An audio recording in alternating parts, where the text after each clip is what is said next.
And the fact that he has had such a sustained following in Turkey and shows a commitment to a moral position in politics and a moral position that is not extreme, but is based upon trying to do the best of combining tradition with modernity.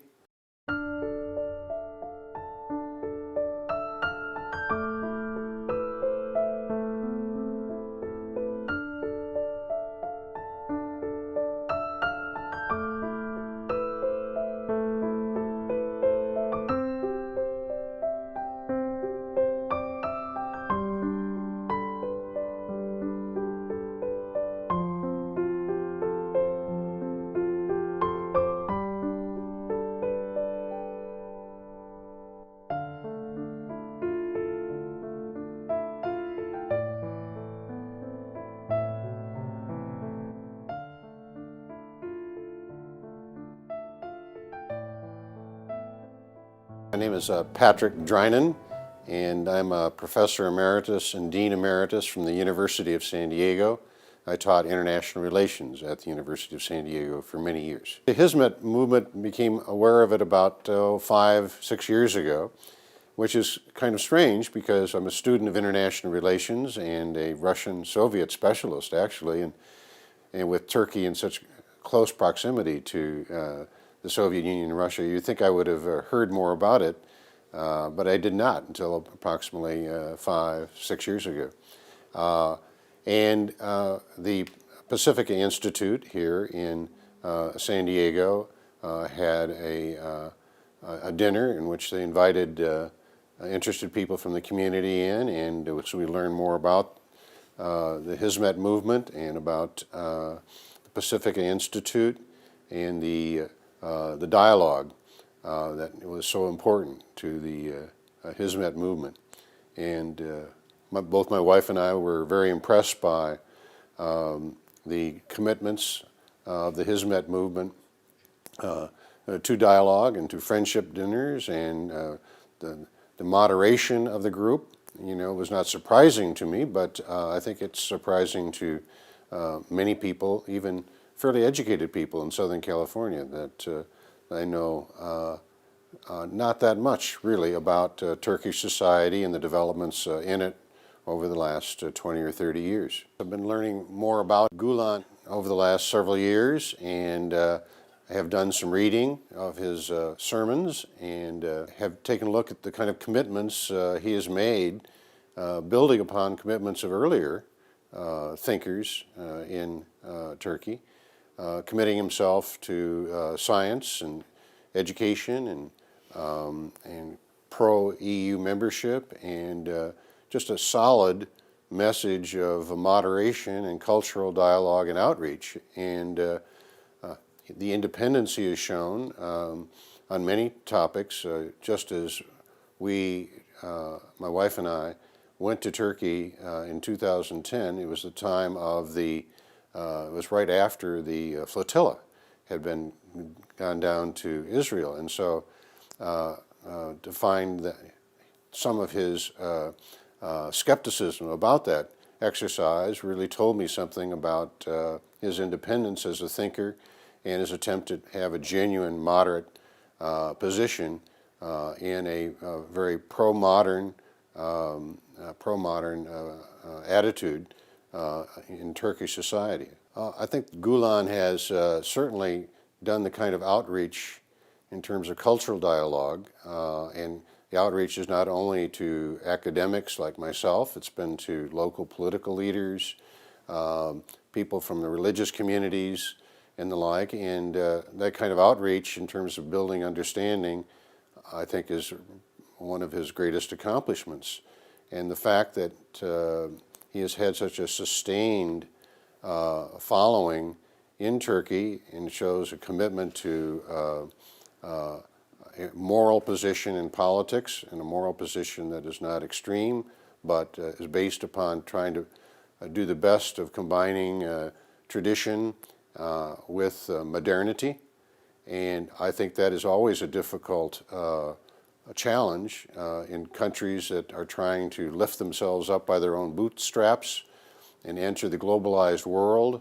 And it seems to me that Turkey, with the great assistance of Fethullah Gülen, has been a model for that to happen. And I think we're learning just too late about that in some ways. We would hope that that model would catch on.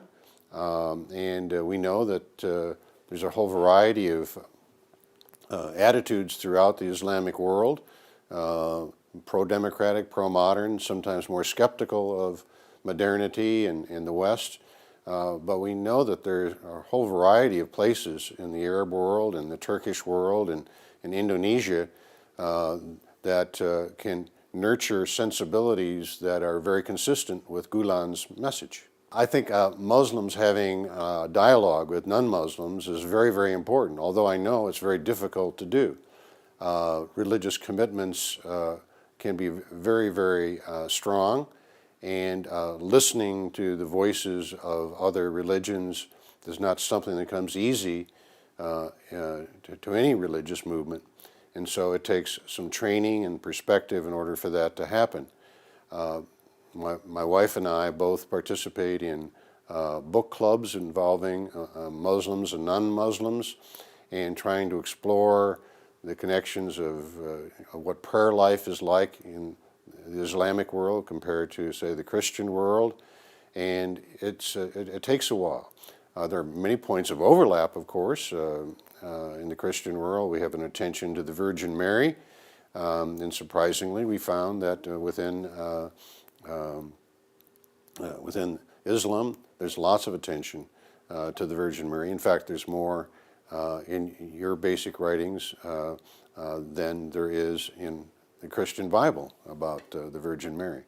So I think it's going to be a long, slow movement. It took decades in the Christian world for there to be good dialogue between Catholics and other Christians, non-Catholic Christians.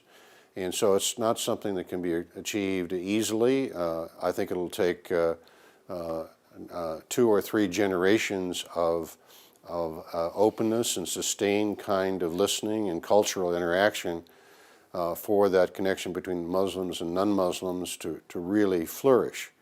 But what I think is that the Gülen movement has established really a fine base in the fact that there is perhaps some conflict and debate about the wisdom of doing it or some of the techniques that are used, I think is very, very healthy. The Hizmet emphasis on education became very, very clear to us during our Pacifica Institute sponsored cultural tour of Turkey in 2010.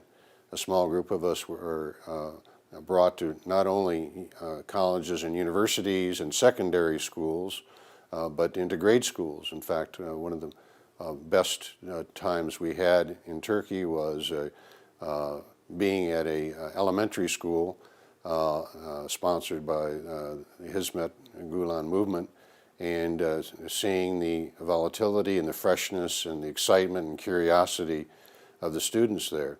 It seemed very, very healthy to us. There is a joy there that sometimes we don't associate with other religions in terms of their practice. We sometimes see the seriousness of some of the practices of the adults in terms of what they do in prayer, and we don't necessarily pick up the more joyous side of what education can bring in terms of stimulating curiosity and laughter and just the excitement of learning about the world. And we saw that nurtured when we were in Turkey, and we certainly see it in the product of some of the Hizmet-sponsored schools. When we meet engineers here in San Diego at Qualcomm and other places, and to see the warmth, the excitement, and the curiosity that flow from their educational experiences and their professional obligations. Current situation in Turkey, where Erdogan and his party seem to be attacking the Hizmet movement and Gülen and talking about the parallel state and the like, intrigue me. I'm a political scientist. I study politics, and even though I'm not an expert on Turkey, it seems to me that this is like the early difficulties in any democracy. I think Turkish politics will outgrow this. I think many of the changes in Turkey, in my view, are irreversible, and in terms of the economic gains and per capita income gains and the like are at a point where further democratization is going to be welcomed, and some of the internal battles that are going on in Turkey I think you'll grow out of them, in my view. I think there could be even more difficult times ahead as the parliamentary politics of Turkey end up becoming a little bit more presidential. And so we look as a political scientist, at some of the possible changes of the Constitution in terms of what a presidency offers vis-a-vis a parliamentary prime minister driven kind of situation. And there can be some awkwardness there. There was awkwardness in France at the Fifth Republic in the 1960s as they moved between a more prime minister versus parliamentary system toward a more presidential system. And it took them about 8 to 10 years to kind of get that right. And I'm not sure if Turkey will go down a similar path to what France has done in terms of that kind of presidential authority.